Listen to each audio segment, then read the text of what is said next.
পড়তে বসার কথা ভাবলে মাথা ব্যথা হয়ে যায়, আর তোমার কথা ভাবলে হাত ব্যথা হয়ে যায়।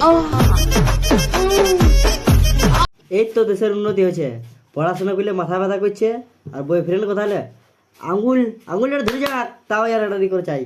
পড়াশোনা করবে নাই, মাথা ব্যথা হয়ে যায়। আর তাহলে শুনো, তাহলে আমারটাও, যদি তোমার পড়াশোনার টাইমে মাথা ব্যথা করে তো খাবে তুমি গরম চা, কি তোমার পড়াশোনা করবার টাইমে যদি মাথা ব্যথা করে খাবে তুমি গরম চা, আর এমন নাড়াইলে তোমাকে মারি দেবো, তোমার বাকি করে দেবো খা।